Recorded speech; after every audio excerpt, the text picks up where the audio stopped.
Hello my futures toppers. क्या हालचाल? आप लोग मस्त होंगे, बुलंद होंगे और स्वस्थ होंगे।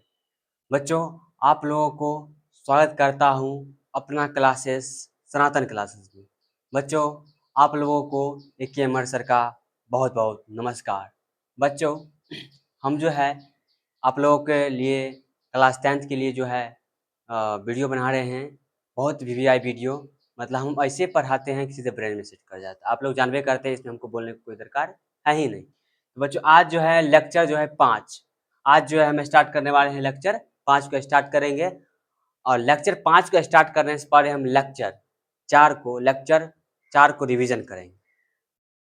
कौन सा लेक्चर 4 को क्या करेंगे? रिवीजन करेंगे। तो लेक्चर 4 में हम लोगों ने क्या सब पढ़ा था, आप ही लोग बताइए। लेक्चर 4 में हम लोगों ने पढ़ा था कि प्रकाश के प्रवर्तन के आधार पर जो होते हैं, प्रकाश के प्रवर्तन के सतह के आधार पर कितने प्रकार? 2 प्रकार। एक होता है नियमित, एक होता है अनियमित। एक होता है नियमित, एक होता है अनियमित। तो नियमित क्या होता है? तो बच्चों, नियमित होता है जो नियम के अनुसार चलता है। जब प्रकाश का परिवर्तन किस पर हो? एक चिकनी सतह पर में, समतल सतह पर हो, उसे कहते हैं नियमित परावर्तन। क्या कहलाती है? नियमित परावर्तन। दूसरा जो होता है अनियमित परावर्तन, जब प्रकाश का परिवर्तन खुरदरी सतह पर हो। कौन सा सतह पर हो? खुरदरी मतलब होता है उटपटांग रास्ता पर, उटपटांग जगह पर जब होता है उसे कहते हैं अनियमित। हम एग्जाम्पल भी दिए थे। जब हाईवे पर प्रकाश का परिवर्तन हो, किस पर? जब हाईवे पर प्रकाश का परिवर्तन हो तब क्या कहलाती है बताइए? जब हाईवे प्रकाश का परिवर्तन हो तो नियमित परावर्तन कहलाता है, जब हाईवे प्रकाश का परिवर्तन हो नियमित परावर्तन नहीं कहलाता है। तो बच्चों, आज यहीं तक है। और अगले जो पढ़े हुए थे प्रतिबिंब, क्या पढ़े हुए थे? प्रतिबिंब। तो प्रतिबिंब क्या है? परावर्तित किरण। प्रतिबिंब क्या होता है? प्रतिबिंब के बारे में जानते हैं। प्रतिबिंब को इंग्लिश में कहते हैं इमेज। क्या कहते हैं? इमेज कहते हैं। क्या कहते हैं? इमेज। इमेज कहते हैं। क्या कहते हैं? इमेज। तो परावर्तित किरण परावर्तन के बाद जिस बिंदु पर मिलती है, क्या होती है? मिलती है या मिलती हुई प्रतीत होती है, मिलती है या मिलती हुई प्रतीत होती है, उसे हम प्रतिबिंब कहते हैं। प्रतिबिंब 2 प्रकार के होते हैं। एक होता है वास्तविक प्रतिबिंब, एक होता है काल्पनिक प्रतिबिंब। उसी को हम लोग नाम देते हैं आभासी प्रतिबिंब। वास्तविक प्रतिबिंब अब क्या होता है? वास्तविक प्रतिबिंब होता है जब परावर्तित किरण परावर्तन के बाद जिस बिंदु पर मिलती है, निश्चित है कि उसका रिजल्ट प्रॉपर लिस्ट में आएगा। जब प्रकाश के परावर्तित किरण प्रवर्तन के बाद जिस बिंदु पर मिलती है, मतलब 100% है, मिलवे करेगा, मिलती है, उसे वास्तविक प्रतिबिंब कहते हैं। वास्तविक प्रतिबिंब को पर्दे पर प्राप्त किया जा सकता है या दर्पण के सामने बनता है, लेकिन इसका जो होता है उल्टा प्रतिबिंब बनता है। कैसा बनता है? उल्टा। अब अगला जो है आभासी प्रतिबिंब। क्या है आभासी प्रतिबिंब? क्या होता है आप लोग बताइए। तो आभासी प्रतिबिंब होता है जब प्रकाश जब प्रकाश के परावर्तित किरण परावर्तन के बाद जिस बिंदु पर मिलती हुई प्रतीत होती है, मिलती हुई होगी कि नहीं होगी हमको कुछ पता नहीं है, मिलती हुई प्रतीत होगी कि नहीं होगी, मिलती हुई प्रतीत होती है, उसे काल्पनिक प्रतिबिंब नहीं तो आभासी प्रतिबिंब कहते हैं। काल्पनिक प्रतिबिंब नहीं तो आभासी प्रतिबिंब कहते हैं। इसे दर्पण के सामने बनता है, तो दर्पण के क्या बनता है? पीछे बनता है, दर्पण के पीछे। इसे पर्दों को प्राप्त नहीं किया जा सकता, लेकिन इसका प्रतिबिंब जो होता है सीधा होता है। कैसा होता है? सीधा। तो बच्चों, इतना ही हम लोगों ने कल जो है लगभग अध्ययन किए हुए थे। इससे पहले तुम लोगों ने प्रकाश का प्रवर्तन कुछ जो होते हैं उससे संबंधित कुछ पदों के बारे में पढ़ा। तो बच्चों, हम आप लोगों को कहते हैं कि रिवीजन सबसे ज्यादा कीजिए। Revision is a best study in the world. पूरे संसार में रिवीजन एक बेस्ट माना जाता है। तो डॉक्टर सर्वपल्ली राधाकृष्णन साहब की भी कहना यही है कि रिवीजन करने से उसको ज़्यादा अधिकतर याद होता है, उसको समझ भी ज़्यादा होता है। तो बच्चों, ज़्यादा हम आप लोगों को समय नहीं लेंगे, बस आपका महत्वपूर्ण समय है, आप हमको महत्वपूर्ण समय दीजिए, हम भी आपको महत्वपूर्ण समय देने के लिए तैयार हैं। तो बच्चों, अभी जो हम आपको पढ़ाने वाले हैं अभी जो हम आपको पढ़ाने वाले हैं वो लेक्चर 5 में किससे संबंधित? दर्पण से। किससे संबंधित? दर्पण से। तो दर्पण आप लोगों ने घर में जरूर देखा होगा, देखे है कि नहीं देखे हैं? दर्पण है एक पारदर्शी पदार्थ का टुकड़ा है। तो पहले पारदर्शी होता क्या है? पारदर्शी मतलब जिससे प्रकाश किरण आर पार कर जाए। क्या कर जाए, प्रकाश किरण आर पार कर जाए, पारदर्शी होते हैं। इसी कारण हम इससे पहले जो सारा पॉइंट पे डिस्कशन कर दिए थे, पारदर्शी पदार्थ का वह टुकड़ा जिसका एक भाग रजित किया हुआ होता है। क्या होता है? एक भाग रजित। रजित मतलब होता है क्या? पेंट किया हुआ होता है। कभी आप लोग घर में जाके देखिएगा, मतलब क्या होता है, आगे से तो ठीक रहता है, एक माना कि दर्पण आगे से तो ठीक रहता है, लेकिन एक भाग क्या क्या रहता है? रजित किया हुआ रहता है। क्या किया हुआ रहता है? रजित किया हुआ, उसे दर्पण कहते हैं। दर्पण दो प्रकार के होते हैं, उससे होते हैं तीन प्रकार के, लेकिन आप लोगों को क्लास 10th में दो ही प्रकार का पढ़ना है। एक होता है समतल दर्पण, एक होता है गोलीय दर्पण। समतल दर्पण का इंग्लिश होता है प्लेन मिरर, और गोलीय दर्पण का होता है स्फेरिकल मिरर। स्फेरिकल मिरर होता है। तो बच्चों आइए हम लोग जानते हैं दर्पण क्या होता है, दर्पण से कुछ संबंधित पद के बारे में जानेंगे। तो पहला जो बच्चों है आपका दर्पण। आप लोग हेडिंग डालिए, दर्पण किसे कहते हैं, हेडिंग डालिए दर्पण। दर्पण का इंग्लिश होता है मिरर।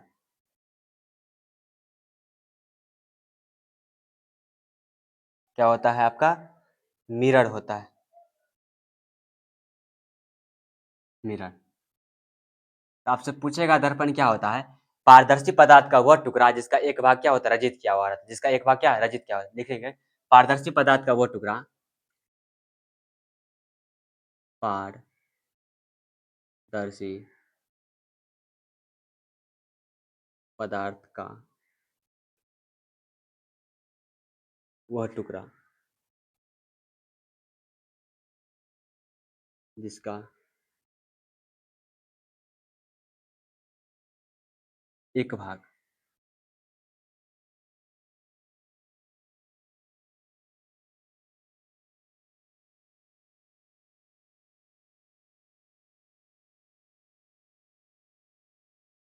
रजित, क्या होता है? रजित किया या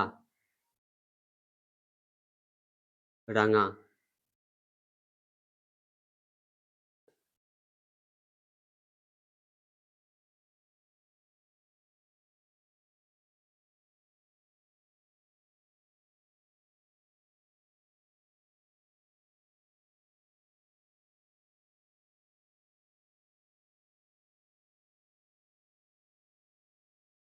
पारदर्शी पदार्थ का वह टुकड़ा जिसका एक भाग रजित किया हुआ होता है उसे दर्पण कहते हैं। उसे हम क्या कहते हैं? दर्पण। जैसे देखिए, ये एक प्रकार मानते हैं, एक प्रकार का दर्पण है, ये दर्पण। क्या है? दर्पण। इसका एक भाग क्या है? एक भाग क्या हुआ है? परावर्तक सतह। पारदर्शी पदार्थ वो टुकड़ा, पारदर्शी पदार्थ का वो टुकड़ा जिसका एक भाग क्या हो? रजित किया हुआ हो, रजित किया हुआ हो।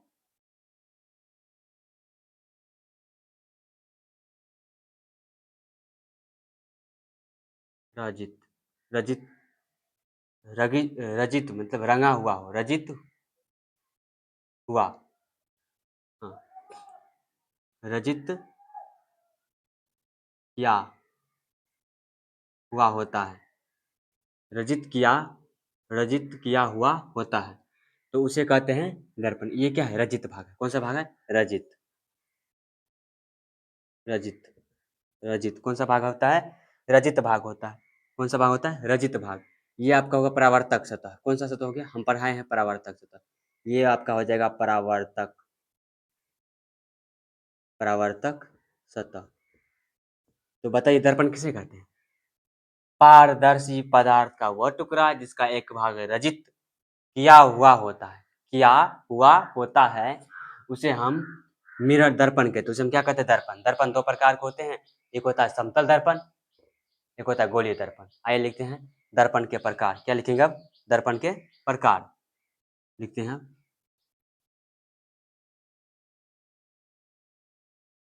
दर्पण के प्रकार लिखेंगे, दर्पण के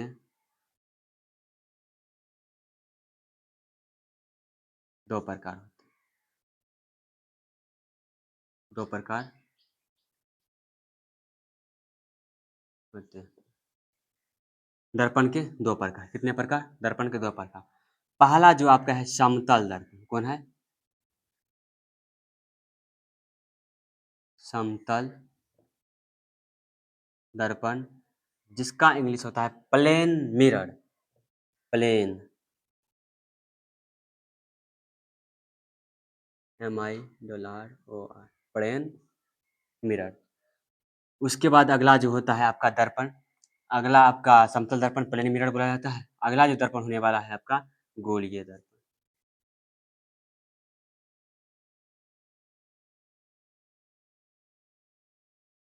गोलीय दर्पण जिसको बोला जाता है स्फेरिकल मिरर।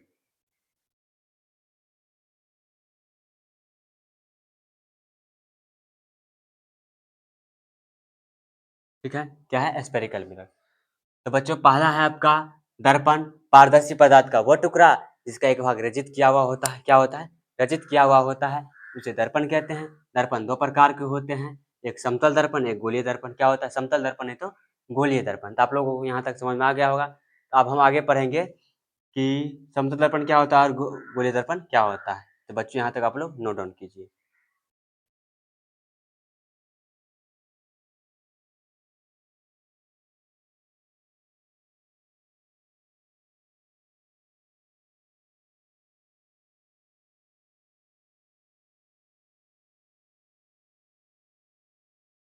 तो बच्चों आप लोग यहाँ तक जो है नोट डाउन कर लिए होंगे। आप लोग जो है इसको हेडिंग डालिए समतल दर्पण। कौन सा दर्पण? समतल दर्पण। मिटा दे इसको।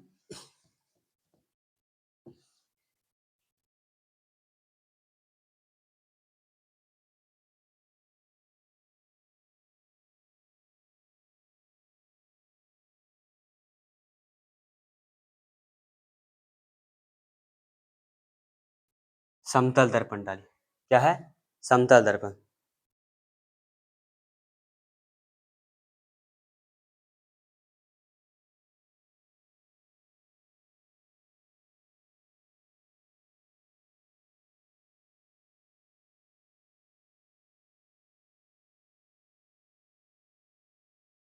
समतल दर्पण क्या होता है? वह दर्पण जिसका परावर्तक सतह क्या हो? समतल हो। जिसका परावर्तक सतह क्या हो? समतल हो। जिसका परावर्तक सतह क्या हो? समतल हो, उसे समतल दर्पण कहते हैं। क्या कहते हैं? जिसका परावर्तक सतह समतल हो। तो देखिए बच्चों, वह दर्पण, वह दर्पण लिखते हैं इसका परिभाषा, वह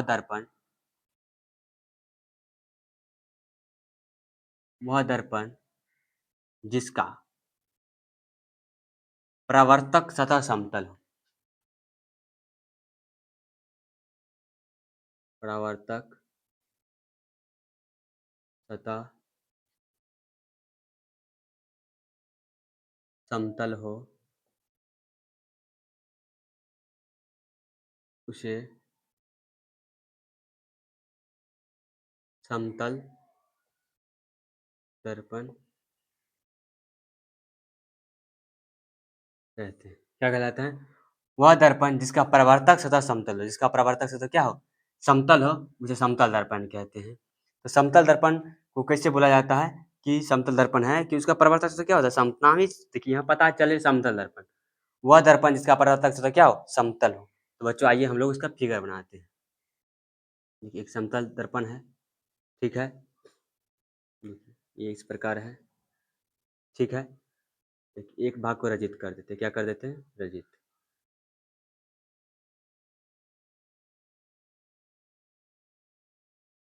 ऐसे में इसका प्रतिबिंब भी बनाएंगे। क्या बनाएंगे? प्रतिबिंब। ये क्या होगा? समतल दर्पण है। समतल दर्पण मतलब दर्पण जो है एक प्रकार समतल दर्पण ही है।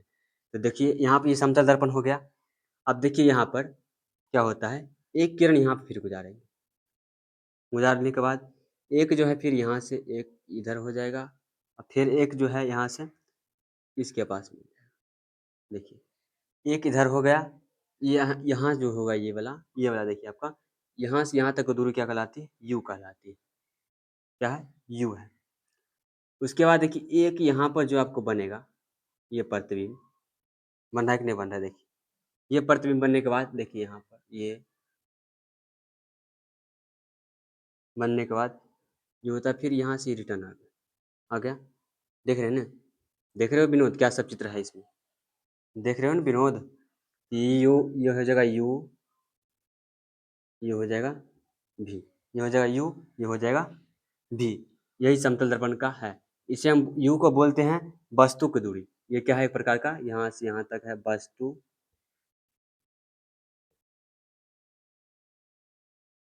दूरी, यहाँ से लेकर है आपका प्रतिबिंब की दूरी, किसका?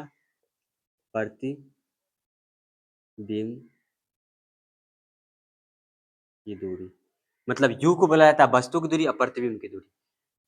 तो सबसे पहला है कि समतल दर्पण किसे कहते हैं? वह दर्पण जिसका प्रवर्तक सतह समतल हो उसे समतल दर्पण कहते हैं। वह दर्पण जिसका प्रवर्तक सतह समतल हो उसे समतल दर्पण कहते हैं। समतल दर्पण का फिगर यही है, इससे हम इसका निकालेंगे प्रतिबिंब। अब समतल दर्पण द्वारा कौन कौन सा प्रतिबिंब बनता है? लिखते हैं समतल दर्पण द्वारा,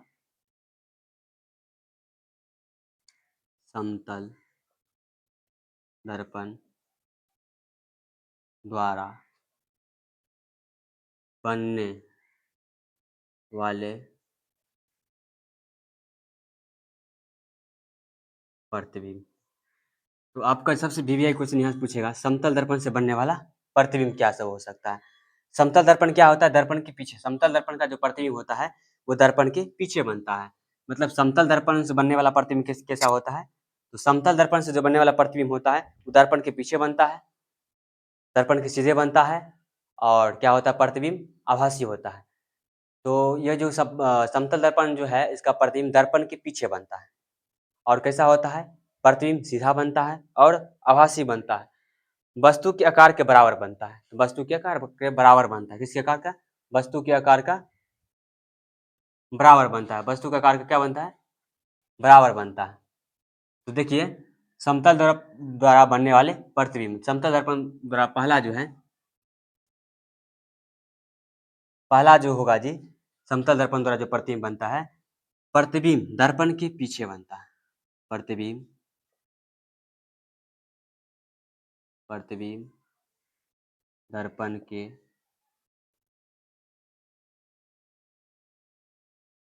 पीछे बनता है।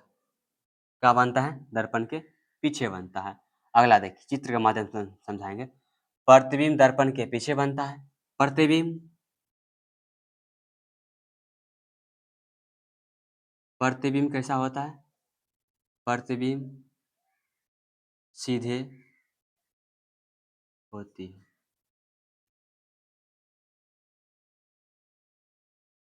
और इसका प्रतिबिंब कैसा होता है? प्रतिबिंब आभासी होता है। इसका प्रतिबिंब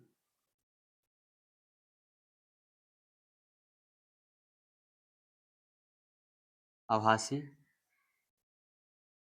होती, क्या सब होती है? प्रतिबिंब दर्पण के पीछे बनता है, प्रतिबिंब सीधे बनता है, प्रतिबिंब आभासी होता है, प्रतिबिंब जो होता है वस्तु के बराबर बनता है। लिखते हैं इसका प्रतिबिंब, प्रतिबिंब वस्तु के बराबर बनता है। प्रतिबिंब प्रतिबिंब जो है, प्रतिबिंब का आकार, प्रतिबिंब का आकार, प्रतिबिंब का आकार वस्तु के बराबर होता है। किसके बराबर होता है? वस्तु के बराबर होते हैं। प्रतिबिंब का आकार जो होता है वस्तु के बराबर होता है। तो प्रतिबिंब का आकार कैसा होता है? वस्तु के बराबर होता है। पूछेगा प्रतिबिंब का आकार कैसा होता है? तो वस्तु समतल दर्पण में वस्तु के बराबर होता है। उसके बाद है वस्तु की दूरी प्रतिबिंब की दूरी के बराबर होता है। वस्तु की दूरी और प्रतिबिंब की दूरी क्या होता है? मतलब भी बराबर यू होता है, मतलब यू बराबर हो जाएगा भी। बस इसका प्रतिबिंब जो होता है वस्तु की दूरी और प्रतिबिंब की दूरी के बराबर होता है। यहाँ जो बनता है वस्तु की दूरी की प्रतिबिंब, वस्तु की दूरी का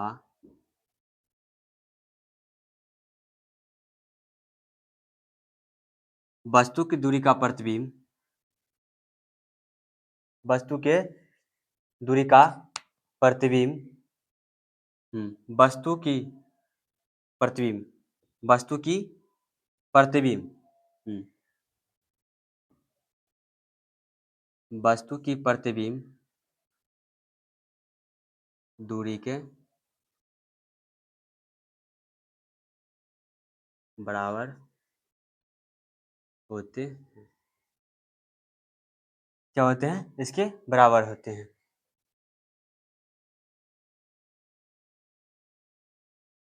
बस इतना ही तक है। तो पहला है कि समतल दर्पण द्वारा समतल दर्पण किसे कहते हैं? पहला, समतल दर्पण होता क्या है? समतल दर्पण उस दर्पण को कहते हैं समतल दर्पण उस दर्पण को कहते हैं जिसका प्रवर्तक सतह क्या हो? समतल। जिसका प्रवर्तक सतह क्या हो? समतल हो। जिसका प्रवर्तक सतह समतल हो उसे समतल दर्पण कहते हैं। तो आप समतल दर्पण द्वारा बनने वाला प्रतिबिंब कैसा होगा? तो समतल दर्पण द्वारा बनने वाला प्रतिबिंब दर्पण के बनने वाला प्रतिबिंब क्या होता है? दर्पण के पीछे बनता है। जैसे ये समतल दर्पण है, इसके पीछे प्रतिबिंब बनेगा। किसके? इसके पीछे प्रतिबिंब। और जैसे ही इसके पीछे प्रतिबिंब बनता है तो वो हमेशा का हमेशा क्या कहलाता है? आभासी प्रतिबिंब कहलाता है। क्या कहलाता है? आभासी प्रतिबिंब। आभासी प्रतिबिंब क्या बोलता है? हम दर्पण के सामने बनने वाले नहीं हैं, दर्पण के पीछे बनने वाले हैं। इसी कारण जो होता है समतल दर्पण जो होता है क्या होता है? दर्पण के पीछे बनता है। दर्पण के पीछे बनता है, इसी कारण क्या होगा? आभासी होगा। आभासी अगर हो गया तो बताइए सीधा प्रतिबिंब बनेगा। कैसा बनेगा? सीधा। अगर आभासी पता चल जाता है सीधा बनेगा और दर्पण के पीछे बनेगा। दर्पण के पीछे। इसी प्रकार अगर यहाँ पता चल जाएगा वास्तविक प्रतिबिंब होता है किसका? वास्तविक प्रतिबिंब। तो पर्दे दर्पण के सामने बनेगा और क्या होगा? उल्टा होगा। क्या होगा? उल्टा होगा। क्या होगा? उल्टा होगा। लेकिन यहाँ बोल दिया कि समतल दर्पण जो है एक आभासी प्रतिबिंब बनाता है। कैसा बनाता है? आभासी। और जैसे ही आभासी प्रतिबिंब बनाएगा तो दर्पण के पीछे बनेगा। दर्पण के पीछे बनेगा और इसका प्रतिबिंब क्या होगा? उल्टा होगा। लेकिन बोला है कि वस्तु की दूरी मतलब जो प्रतिबिंब की दूरी है वो वस्तु की दूरी के बराबर होगा। मतलब u बराबर v। जितना वस्तु की दूरी होगा उतना प्रतिबिंब की दूरी होगा। लिखा हुआ वस्तु की प्रतिबिंब की दूरी के बराबर होता है। दोनों क्या होता है? बराबर होता है। प्रतिबिंब का आकार वस्तु के बराबर होता है। जब दर्पण के सामने जो रखा जाता है ना, दर्पण के सामने, तो जितना बड़ा जो व्यक्ति होता है उतना ही बड़ा उसका प्रतिबिंब भी दिखाया जाता है। दर्पण दर्पण समतल दर्पण समतल दर्पण के सामने अगर 5 फीट का अगर माना कि किसी व्यक्ति को खड़ा करेंगे तो 5 फीट का ही दिखाएगा। दर्पण उस दर्पण में पूरा प्रतिबिंब दिखाई देता है। कि कौन सा दर्पण? समतल दर्पण। कौन सा दर्पण में? और एक वीवीआई पॉइंट है कि समतल दर्पण का उपयोग कहाँ किया जाता है? आप लोग बता सकते क्या? तो आप लोग जरूर कमेंट में लिखिएगा समतल दर्पण का प्रयोग कहाँ होता है? समतल दर्पण का प्रयोग कहाँ होता है? तो आप लोग कमेंट में जरूर लिखिए। तो यहाँ तक आप लोगों को समझ में आ गया समतल दर्पण क्या होता है, समतल दर्पण द्वारा बनने वाला प्रतिबिंब क्या होता है। उसके बाद है प्रतिबिंब दर्पण के पीछे बनता है, प्रतिबिंब सीधे होती है, प्रतिबिंब आभासी होती है, प्रतिबिंब का आकार वस्तु के आकार के बराबर होता है, वस्तु की दूरी या प्रतिबिंब की दूरी क्या होती है? बराबर होती है। यहाँ तक आप लोगों को समझ में आ गया होगा। बस एक पॉइंट और नोट करवा देते हैं, दर्पण समतल दर्पण का उपयोग क्या है? समतल दर्पण का उपयोग। इसको मिटा देते हैं।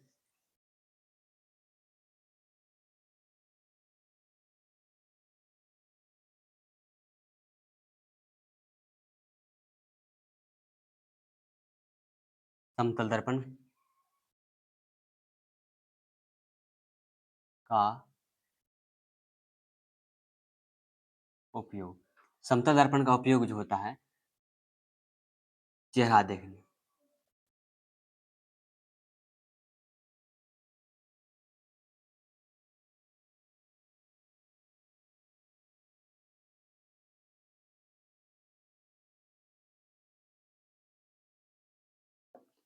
कहाँ क्या रहता है? चेहरा को देखने में।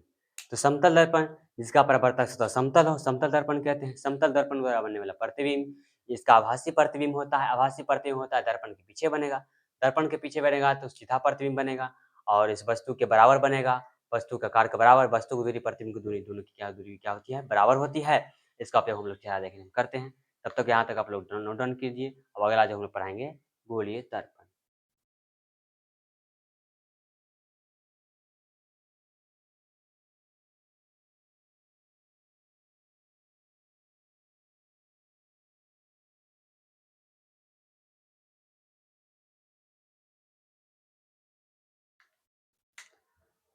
चलिए बच्चों, यहाँ तक आप लोग जो है नोट डाउन कर लिए होंगे। अब जो हम पढ़ाने वाले हैं गोलीय दर्पण। क्या है? गोलीय दर्पण। तो हेडिंग डालिए गोलीय दर्पण क्या होता है।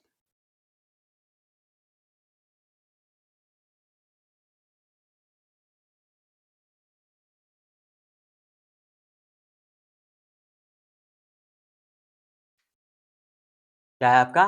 गोलीय दर्पण।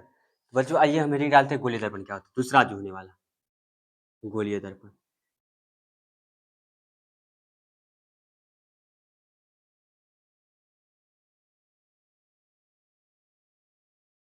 गोलीय दर्पण।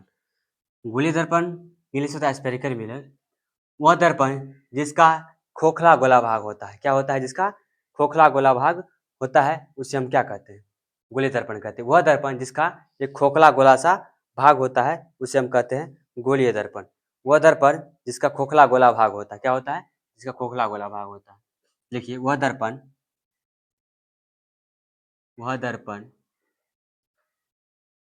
जिसका खोखला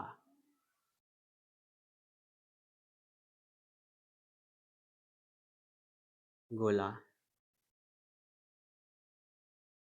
भाग होता है, जिसका क्या होता है? खोखला गोला भाग होता है, उसे दर्पण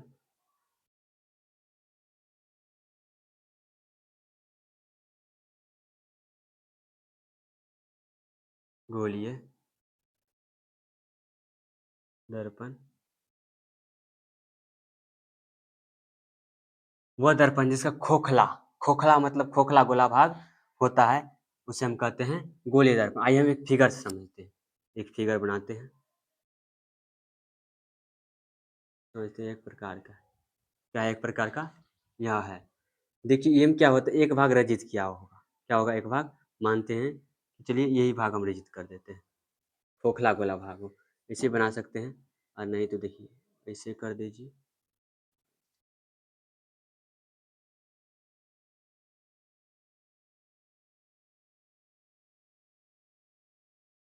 क्या है? एक भाग रचित किया हुआ है। क्या है? एक भाग रचित किया हुआ है। इसके बीच से एक किरण निकलती है, एक किरण निकलती है, किरण निकलती है। अब इस किरण को बहुत सारा नाम दिया जाता है। क्या दिया जाता है? देखिए यहाँ पे जो निकलता है इसे बोला जाता है ध्रुव, इसे। और यहाँ पे जो रहती है उसे कहते हैं फोकस, जिसको एफ से सूचित करते हैं। यहाँ पे जो रहता है उसे कहते हैं सेंटर ऑफ कर्वेचर, जिसको वक्रता त्रिज्या कहते हैं। यहाँ पे जो रहता है उसे ध्रुव कहते हैं। क्या कहते हैं इसे? ध्रुव। इसे कहते हैं ध्रुव। ध्रुव को जिसे पी से सूचित करते हैं। यहाँ पे होता है वक्रता तिर्जा। क्या होता है? वक्रता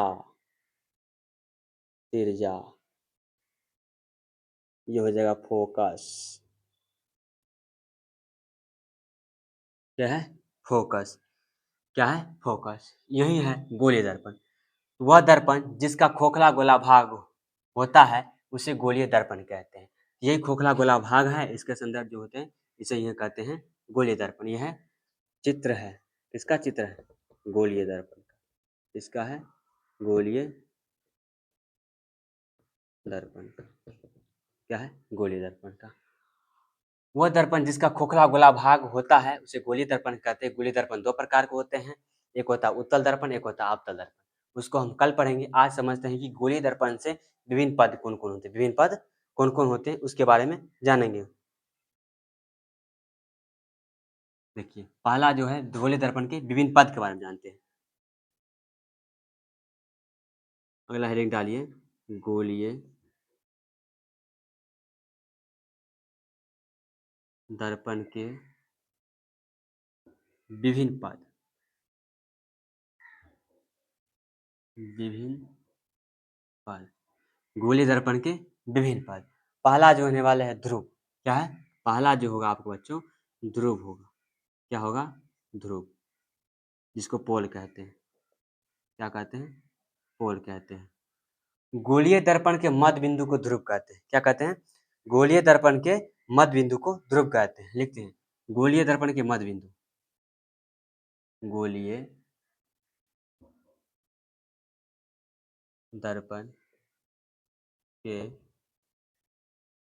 मध्य बिंदु, मध्य बिंदु को क्या कहलाते हैं? ध्रुव कहलाती है। क्या कहलाती हैं? ध्रुव कहलाती है। गोलीय दर्पण के देखिए मध्य बिंदु है ना, मध्य बिंदु, ये मध्य बिंदु गोलीय दर्पण के मध्य बिंदु को ध्रुव कहलाती है। ध्रुव को हम पी से सूचित करते हैं। क्या से? गोलीय दर्पण के मध्य बिंदु को, मध्य बिंदु भाग को हम कहते हैं ध्रुव। ध्रुव को हम पी से सूचित करते हैं। क्या सूचित करते हैं? पी से सूचित करते हैं। अगला है आपका वक्रता तिर्जा। गोलीय दर्पण का जिस खोखले गोले भाग होता है उसके केंद्र को वक्रता त्रिज्या, वक्रता केंद्र कहते हैं। क्या कहते हैं? वक्रता केंद्र कहते हैं। मतलब गोलीय दर्पण के जो खोखले गोले भाग में जो केंद्र होता है, गोलीय दर्पण के जो खोखले, देखिए गोलीय दर्पण है, इस खोखले गोले भाग में जो केंद्र होता है उसे वक्रता केंद्र कहते हैं। क्या कहते हैं? वक्रता केंद्र। वक्रता केंद्र कहते हैं। क्या कहलाती है? वक्रता केंद्र। तो ये लिखते हैं। दूसरा जो आपको होने वाला है वक्रता वक्रता केंद्र। क्या होने वाली है? वक्रता केंद्र। गोलीय दर्पण के खोखले गोले भाग को गोलीय दर्पण के खोखले गोले भाग में जो केंद्र होता है जो केंद्र केंद्र होता है उसे वक्रता केंद्र कहते हैं। उसे क्या कहते हैं? वक्रता केंद्र कहते हैं। गोलीय दर्पण के खोखले गोले भाग गोलीय दर्पण का जो खोखला गोला भाग जो होता है, खोखला गोला भाग मतलब गोला जो भाग होता है, गोली जो भाग होता है, खोखला गोला जो भाग होता है उसे वक्रता केंद्र कहते हैं। क्या कहलाती है? वक्रता केंद्र कहलाती है। तो किस प्रकार आप फिगर में हम तो बनाए हुए हैं। फिगर में क्या बनाए हुए हैं कि गोलीय दर्पण है, इसके बीच में जो खोखला गोला भाग, बीच में जो केंद्र होता है उसे वक्रता केंद्र बोला गया। क्या बोला गया? वक्रता केंद्र बोला गया।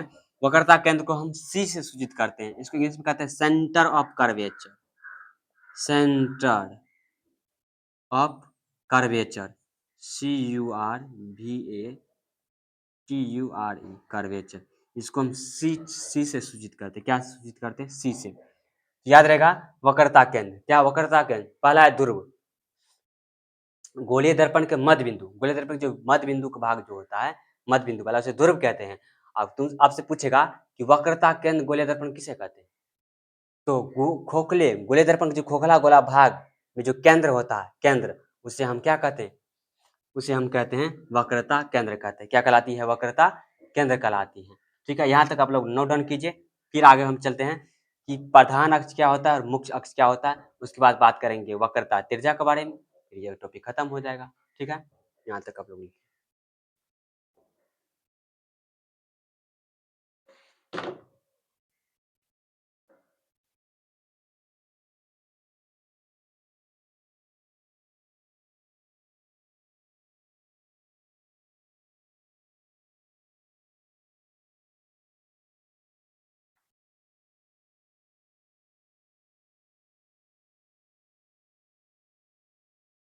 तो आप लोगों ने यहाँ तक लिख लिए हैं। एक इसमें और मेन पॉइंट आता है, प्रधान अक्ष क्या होता है? उसी को बोला जाता है मुख्य अक्ष। प्रधान अक्ष या मुख्य अक्ष किसे कहते हैं? तो बच्चों इसको आपने नोट डाउन कर लिया। अब आगे हम लिखते हैं क्या होता है। ठीक है, इसको मिटा दें।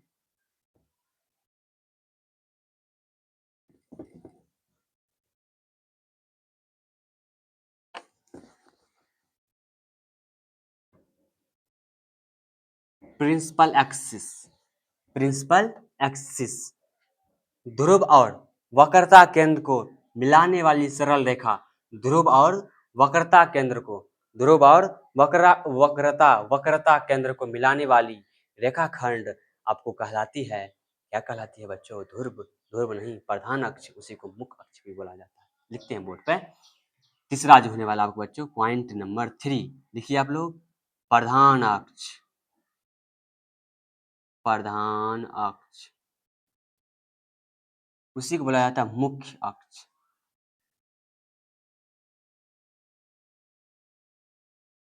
इसी को बोला जाता है प्रिंसिपल एक्सिस।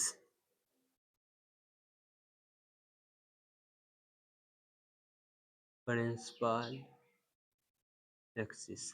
देखिए प्रधान, देखो प्रधानाध्यापक को प्रिंसिपल बोला जाता है। बोला, देखिए यहाँ का प्रिंसिपल साहब है प्रधान, उसी प्रकार को यहाँ प्रिंसिपल एक्सिस को बोला जाता है प्रधान उसी को बोला जाता है। ये तो इसका जो होता है आपका जो होने वाला है प्रधान अक्ष कहलाती है। ध्रुव और वक्रता केंद्र को मिलाने वाली सरल रेखा।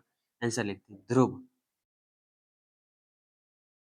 ध्रुव और वक्रता केंद्र। वक्रता केंद्र को मिलाने वाली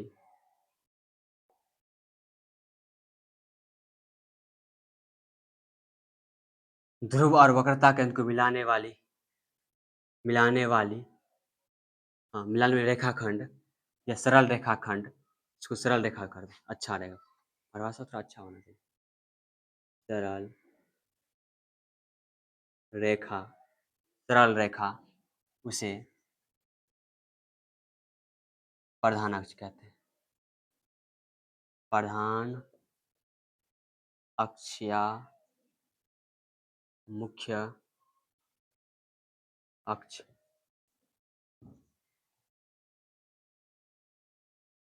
तो प्रधान अक्ष और मुख्य ध्रुव और वक्रता केंद्र को मिलाने वाली सरल रेखा।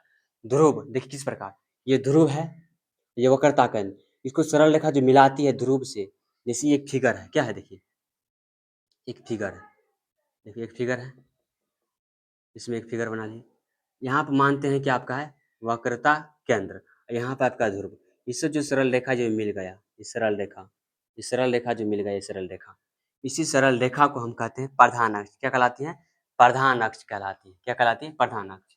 तो प्रधान अक्ष क्या है कि ध्रुव और वक्रता केंद्र को मिलाने वाली सरल रेखा, ध्रुव और वक्रता केंद्र को मिलाने वाली सरल रेखा आपको कहलाती है, क्या कहलाती है बच्चों?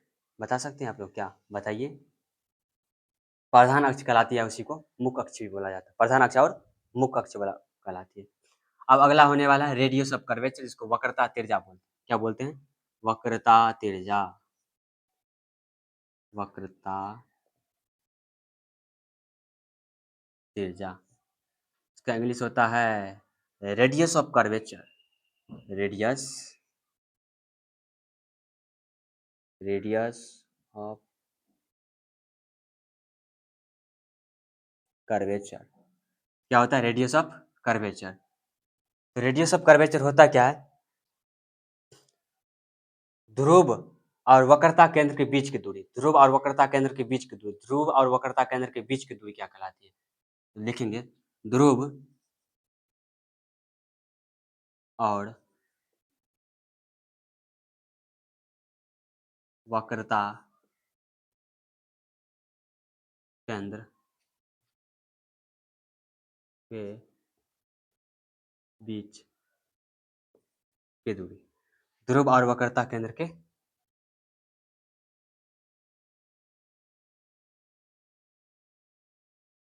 बीच की दूरी वक्रता तिर्य्या कहलाती है। इसको आर से सूचित करते हैं। क्या से? इसे आर से सूचित करते हैं। किस प्रकार? देखिए, अब यहाँ से यहाँ तक है, तो इसके और इसके बीच की दूरी, इसके बीच की दूरी क्या कहलाती है? आर कहलाती है। तो ध्रुव और वक्रता केंद्र के बीच की दूरी क्या कहलाती है? वक्रता तिर्य्या कहलाती है। वक्रता तिर्य्या कहलाती है। तो पूछेगा ध्रुव और वक्रता केंद्र के बीच की दूरी क्या कहलाती है? वक्रता तिर्य्या कहलाती है। हम लोगों ने पहला पढ़ा है ध्रुव। क्या पढ़ा है? ध्रुव पढ़ा है। तो ध्रुव क्या होता है बच्चों? ध्रुव होता है आपको गोलीय दर्पण के मध्य बिंदु को ध्रुव कहते हैं। गोलीय दर्पण के मध्य बिंदु को ध्रुव कहते हैं। और गोलीय दर्पण का जो खोखला गोला जो भाग होता है, उसमें जो केंद्र होता है, उसे वक्रता केंद्र कहते हैं। और उसके बाद है आपका प्रधान अक्ष, ध्रुव और वक्रता केंद्र को मिलाने वाली रेखाखंड, सरल रेखाखंड, वो कहलाती है आपको ध्रुव। क्या कहलाती है? ध्रुव कहलाती है। क्या कहलाती है? ध्रुव। ध्रुव मतलब समझते हैं? ध्रुव, सॉरी, प्रधान अक्ष कहलाती है। कौन सा अक्ष कहलाती है? प्रधान अक्ष। वक्रता, ध्रुव और वक्रता केंद्र को मिलाने वाली सरल रेखाखंड आपको कहलाती है प्रधान अक्ष। क्या कहलाती है? प्रधान अक्ष कहलाती है।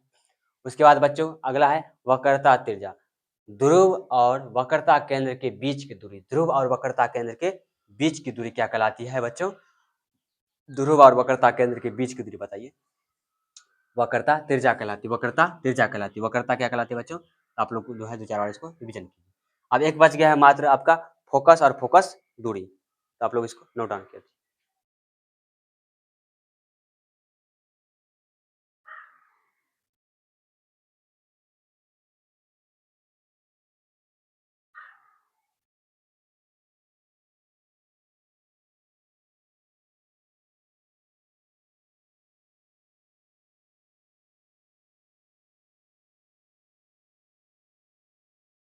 अगला है आपका फोकस। क्या है? फोकस। इसको मिटा दें। हाँ, मिटा देते हैं। देखिए फोकस, समांतर आपतित किरण परावर्तन के बाद जिस बिंदु पर मिलती है या मिलती हुई प्रतीत होती है, समांतर आपतित किरण। फोकस क्या होता है बताइए? फोकस समझाते हैं, फोकस क्या होता है। प्रधान अक्ष से समांतर आपतित किरण। देखिए पहले फोकस, फोकस यहाँ वो वाला फोकस नहीं है, यहाँ है गोलीय दर्पण वाला फोकस, FOCUS। प्रधान अक्ष से समांतर आपतित किरण, प्रधान अक्ष से समांतर आपतित किरण जिस बिंदु पर मिलती है या मिलती हुई प्रतीत होती है, जिस बिंदु पर मिलती है या मिलती हुई प्रतीत होती है, उसे फोकस दूरी, फोकस कहते हैं। लिखते हैं, प्रधान अक्ष से, प्रधान अक्ष से क्या है? प्रधान अक्ष से समांतर आपतित किरण, समांतर आपतित किरण जिस बिंदु पर प्रधान अक्ष से समांतर आपतित किरण परावर्तन के बाद, परावर्तन के बाद जिस बिंदु पर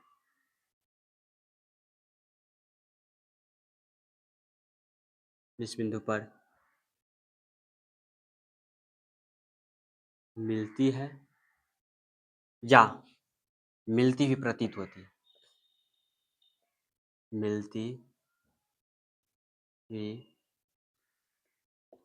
प्रतीत होता है, उसे फोकस कहते हैं। प्रधान अक्ष से समांतर आपतित किरण परावर्तन के बाद जिस बिंदु पर मिलती है या मिलती हुई प्रतीत होती है, मिलती है या मिलती हुई प्रतीत होती है, उसे हम कहते हैं क्या? फोकस कहते हैं। किस प्रकार?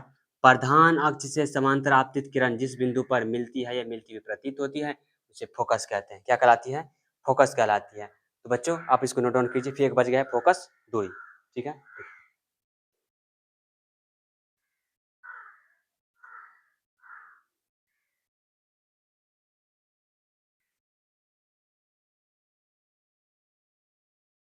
तो अगला है वह आपका फोकस दूरी। क्या है? फोकस दूरी। फोकस दूरी है फोकल लेंथ, इसको बोला जाता है focal length, LENTH, focal length. Focal length क्या होता है बताइए? आप बता सकते क्या? फोकल लेंथ, LENTH,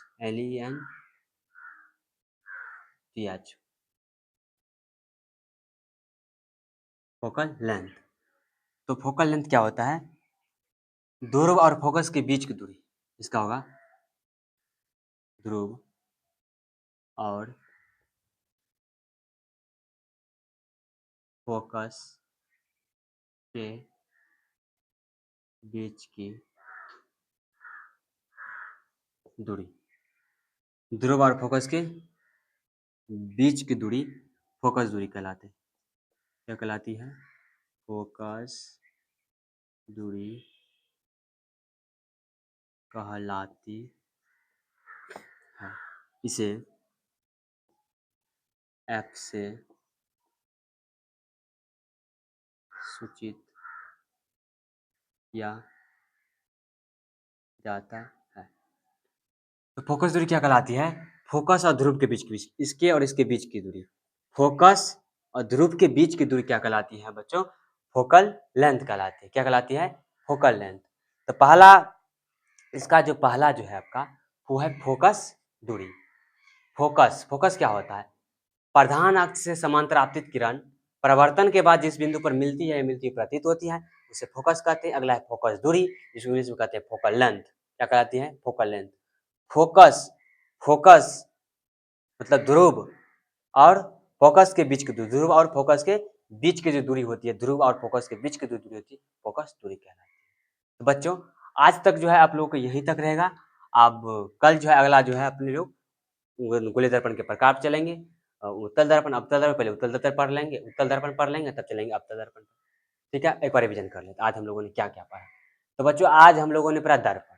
दर्पण क्या होता है? पारदर्शी पदार्थ का वह टुकड़ा जिसका एक भाग रजित किया हुआ होता है। या 2 प्रकार के होते हैं, समतल दर्पण और गोलीय दर्पण। समतल दर्पण जिसका परावर्तक सतह समतल हो, समतल दर्पण कहलाती है। और समतल दर्पण द्वारा बनने वाला प्रतिबिंब क्या सा था? आभासी था। दर्पण के पीछे बनता है और वस्तु के आकार प्रतिबिंब के बराबर होता है और कितना सीधा होता है। और वस्तु के आकार के बराबर होता है, प्रतिबिंब की दूरी और वस्तु की दूरी क्या होती है? दोनों की बराबर होती है। इतना होने के बाद फिर हम लोगों ने पढ़ा गोलीय दर्पण। गोलीय दर्पण दर्पण का वह भाग जिसका खोखला गोला भाग होता है। क्या होता है? जिसका खोखला गोला भाग होता है उसे गोलीय दर्पण कहते हैं। क्या कहलाती है? गोलीय दर्पण कहलाती है। गोलीय दर्पण हम लोगों ने दर्शा दिया। अब उसमें समझते हैं कि गोलीय दर्पण से जो विभिन्न पद होते हैं उसके पद के बारे में। और एक तो पूछिए समतल दर्पण का उपयोग कहाँ है? चेहरा देखने में। कहाँ है? चेहरा देखने में। उसी प्रकार हम लोगों ने गोलीय दर्पण के बारे में पढ़ा। गोलीय दर्पण के बीच में क्या होता है, नहीं होता है। तो गोलीय दर्पण क्या होता है? इसका एक खोखला गोला भाग होता है जिसे हम गोलीय दर्पण कहते हैं। उसके बाद पहला जो है ध्रुव है। क्या है? ध्रुव। गोलीय दर्पण का जो मध्य बिंदु जो होता है, मध्य बिंदु से एक किरण जाती है उसे ध्रुव कहते हैं। वहीं पे आ जाता है वक्रता केंद्र। गोलीय दर्पण के जो खोखला गोला भाग में जो केंद्र होता है, गोलीय दर्पण जो देखिए, गोलीय दर्पण इसको देखिए आप ब्रेन में सेट करवाते हैं परिभाषा हम किस प्रकार से इसको मिटाते हैं, ब्रेन में सेट करवाते हैं। देखिए एक इस प्रकार समझिए, ये है क्या है? एक ये चित्र है, इसका एक भाग हम रचित कर दिए। देखिए ये हो जाएगा ध्रुव। क्या हो जाएगा? गोलीय दर्पण का मध्य बिंदु को हम कहते हैं ध्रुव। और गोलीय दर्पण का खोखला गोला भाग जो होता है, गोलीय दर्पण के जो खोखला गोला भाग होता है उसके बीच का जो केंद्र होता है उस केंद्र को कहते हैं वक्रता केंद्र। इसे हम सी से डिनोट करते हैं, इसे पी से डिनोट करते हैं। इसे हम बोलते हैं वक्रता केंद्र। क्या है? वक्रता केंद्र है। वक्रता केंद्र के बाद उसके बाद हम लोगों ने पढ़ा प्रधान अक्ष। क्या पढ़ा? प्रधान अक्ष। प्रधान अक्ष क्या बोलता है कि ध्रुव और वक्रता केंद्र को जो मिलाने वाली एक सरल रेखाखंड होती है, ध्रुव और वक्रता केंद्र। देखिए ये दोनों कहलाया ध्रुव, ये कहला वक्रता केंद्र। ध्रुव और वक्रता केंद्र को मिलाने वाली जो सरल रेखाखंड होती है उसे हम क्या कहते हैं? इस रेखाखंड को कहते हैं प्रधान अक्ष। क्या कहलाती है? प्रधान अक्ष कहलाती है। क्या कहलाती है? प्रधान अक्ष कहलाती है। ये कहलाती है ध्रुव। क्या कहलाती है? ये कहलाती है ध्रुव। इसका ये क्या कहलाती है? वक्रता केंद्र। वक्रता केंद्र। ठीक है, ये कहलाती है वक्रता केंद्र। क्या कहलाती है? वक्रता केंद्र। उसके बाद यहाँ था जी एक प्रकार का फोकस। क्या था? फोकस। क्या था? फोकस। तीन परिभाषा फोकस। फोकस क्या कहलाता है? प्रधान अक्ष से समांतर आपतित किरण। प्रधान अक्ष से, देखिए प्रधान अक्ष है, प्रधान अक्ष से समांतर आपतित किरण अपवर्तन के बाद, परावर्तन के बाद जिस बिंदु पर मिलती है या मिलती प्रतीत होती है, फोकस कहलाती है। क्या कहलाती है? फोकस कहलाती है। उसके बाद आता है फोकस। क्या है? फोकस और वक्रता केंद्र के बीच की दूरी। फोकस और वक्रता, फोकस। उसके बाद आता है एक आता है वक्रता त्रिज्या। क्या आता है? रेडियस ऑफ, हाँ, रेडियस ऑफ कर्वेचर। तो इससे क्या होता है? ध्रुव और वक्रता केंद्र के बीच की दूरी, ध्रुव और वक्रता केंद्र के बीच की जो दूरी होती है उस दूरी को हम कहते हैं वक्रता त्रिज्या। मतलब इसके बीच और इसके बीच की जो दूरी होती है वो कहलाती है वक्रता त्रिज्या। और फोकस और ध्रुव के बीच की दूरी, फोकस और ध्रुव के बीच की दूरी क्या कहलाती है? फोकल लेंथ कहलाती है। क्या कहलाती है? Focal length. तो आज का टॉपिक यहीं तक है बच्चों। आप लोगों को ये टॉपिक बहुत अच्छा लगा होगा। तो आप लोगों से निवेदन है कि सब्सक्राइब जितना जल्दी कीजिएगा उतना जल्दी है जो हम डेवलप कर पाएंगे। आप लोगों के लिए बहुत ज़्यादा बेहतरीन से बेहतरीन शिक्षा देने की कोशिश करेंगे। बस आप लोगों से यही नम्र निवेदन है कि ज़्यादा से ज़्यादा सब्सक्राइब कीजिएगा, लाइक कीजिएगा और शेयर कीजिएगा। जिससे क्या होगा? हमारे अंदर एक मोटिवेशन जगेगा, मोटिव होगा। ठीक है, मोटिवेटिव होने के बाद फिर जो है अगला जो है वीडियो डालते हैं। ये चैप्टर खत्म करने के बाद हम सोचते हैं कि कुछ जो है बायोलॉजी का भी सेशन स्टार्ट किया जाए।